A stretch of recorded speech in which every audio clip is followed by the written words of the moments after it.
دعاوي جزائيه من الدعاوي المدنيه، صرنا نحن نشتغل بدور المراه، في عندنا نظام معين، نظام داخلي معين، سيستم معين، في عندنا تنسيق مع باقي المؤسسات، في عندنا حتى تنسيق مع مؤسساتنا الامنيه واللي رفاقنا الموجودين من الاسايش يعرفوا هذا الشيء.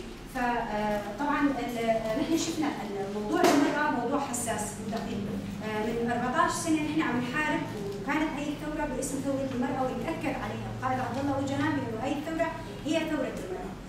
لذلك هذا الشيء اعطى الدافع لكل النساء بانه يكون في ملجا للمراه لحتى تحل مشاكلها او تحل قضاياها باسم دار المراه. طبعا نحن بالبدايه كان في قانون يسمى قانون المراه، هذا الشيء اللي يمكن دائما خلى المجتمع يتحيز بانه دار المراه هي للمراه فقط، قدرت انه تترك بصمه في كافه المجالات اللي هي موجوده فيها.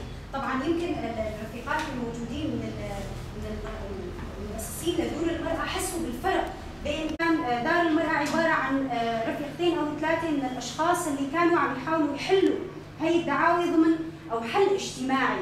يعني اليوم انا ما في محكمه لحتى الجا لها، وما في دوريه انا فيني اروح اطالعها لحتى تحاسب هذا الشخص، او ما في معي الحمايه لحتى انا اقدر احل هاي الدعوه. كانوا الرفيقات الموجودات من المؤسسين لدور المراه عم يحاولوا يحلوا هاي المشاكل او هاي الصعوبات او هاي القضايا. ما كان في شيء اسمه قانون، لانه كان المحكمه بايد النظام، ما كان في شيء اسمه قانون. حتى بدايات النساء العربيات والشركسيات والتركمانيات والاشوريات والارمنيات والسريانيات والكرديات معا في دار المرأة في جميع مقاطعات شمال وشرق سوريا لتطوير العدالة الاجتماعية، وهذه هي ثورة المرأة. شيء أعطى يمكن الدافع لهذول النساء لحتى يكملوا طريقهم. طبعا التأسيس كان شفنا دار المرأة طبعا أنا راح أحكي عن مستوى الحسب